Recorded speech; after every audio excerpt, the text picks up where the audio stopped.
So hello guys, welcome to commerce CA. आज हम पढ़ने वाले हैं कलेक्शन ऑफ डाटा चैप्टर के बारे में।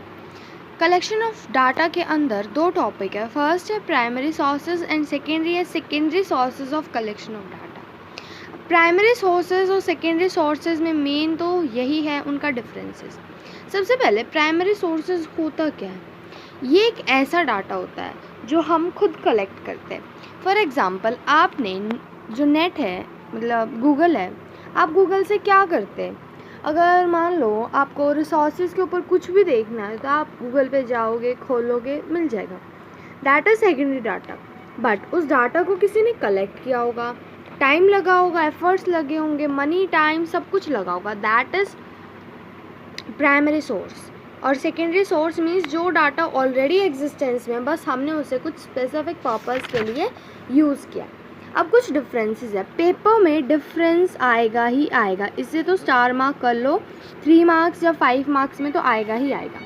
सबसे पहले difference in originality. Basis of difference के लिए लाइन ड्रॉ करोगे। Differences in originality, primary data और ओरिजिनल। अब ये जो डाटा होता है ये ओरिजिनल होता है क्योंकि ये कलेक्ट किया जाता है इन्वेस्टिगेटर के द्वारा from source of their origin. अब ऑब्जेक्टिव, क्या ऑब्जेक्टिव है इनके? जो प्राइमरी डाटा है वो हमेशा रिलेटेड होते हैं एक स्पेसिफिक ऑब्जेक्टिव के लिए इन्वेस्टिगेटर। अब कॉस्ट कलेक्शन, जो प्राइमरी डाटा होता है वो क्या होता है? टाइम, मनी और एफर्ट्स में कॉस्टलियर होता है। बल्कि सेकेंडरी डाटा क्या होता है? कलेक्ट किया जाता है पब्लिश या अनपब्लिश सोर्सेज से।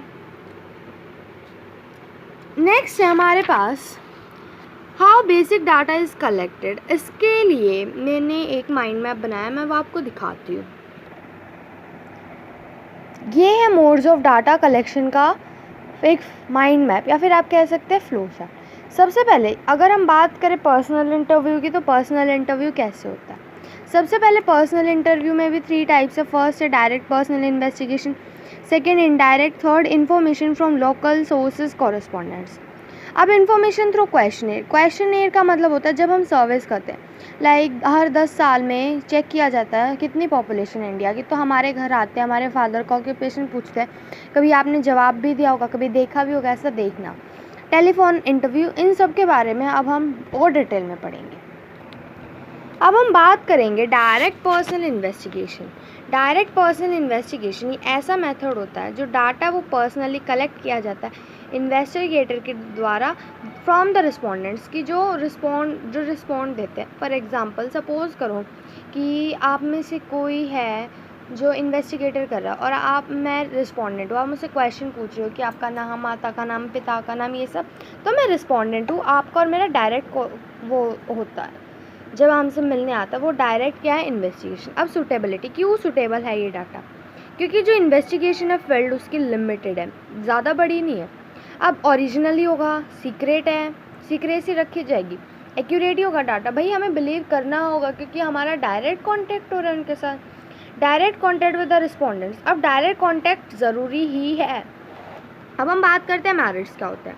सबसे पहले ओरिजिनलिटी। अब एक बात बताओ, मैं आपके घर पे आई, ठीक है, सपोज़ करो मैं आपके घर पे आती हूँ, आप लोगों से मैंने कुछ क्वेश्चन पूछे, तो क्या होगा?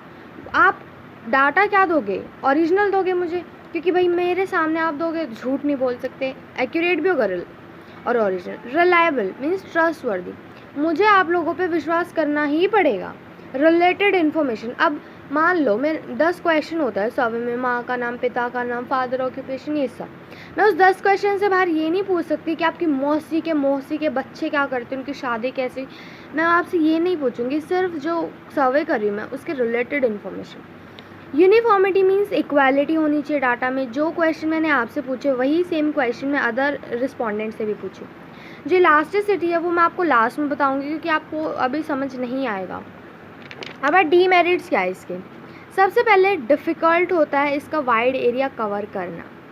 वाइड एरिया कवर करना बहुत डिफ़िकल्ट होता है। अब एक बात बताओ, मैं एक दिन में अगर मैं घर घर घूमूंगी तो कितने कर पाऊंगी? ज़्यादा से ज़्यादा 20 कर पाऊंगी, 30, उससे ज़्यादा नहीं कर पाऊंगी क्योंकि मेरा डायरेक्ट कॉन्टैक्ट हो रहा है। क्या पता जिसके घर में जा रही हूँ वहाँ पे मेरा कोई रिश्तेदार रहता हो, मुझे उससे भाई कोई चिढ़ हो, क्या पता मैं उसकी गलत इन्फॉर्मेशन लिख दूँ। पर्सनल बायस का यही मतलब होता है, कॉस्टली। ये मेथड बहुत ज़्यादा एक्सपेंसिव होता है। घर घर में घूम के जाते हैं हम, घर घर में घूमते हैं, हम देखते हैं क्या हो रहा है क्या नहीं हो रहा है। तो हमारा पेट्रोल भी लग रहा है, आने जाने का खर्चा भी हो रहा है, खाने पीने का, तो ये हर चीज़ में टाइम एक्सपेंसिव है। लिमिटेड कवरेज, अब मैंने आपको बता ही दिया कि छोटी इन्वेस्टिगेशन हो सकती है, 20-30 घर जा सकती हूँ। अब क्या पता इन 30 बंदों का जो मुझे एवरेज मिलेगा, क्या पता इनका रॉन्ग कंक्लूजन हो, क्योंकि क्या पता 30 बंदों ने ही गलत इन्फॉर्मेशन दी हो। तो जब तक पूरी कंट्री का नहीं हो जाता तब तक कोई कंक्लूजन भी ड्रॉ नहीं कर सकते।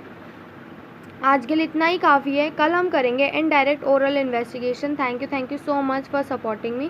Please like, share and subscribe commerce CA for more videos.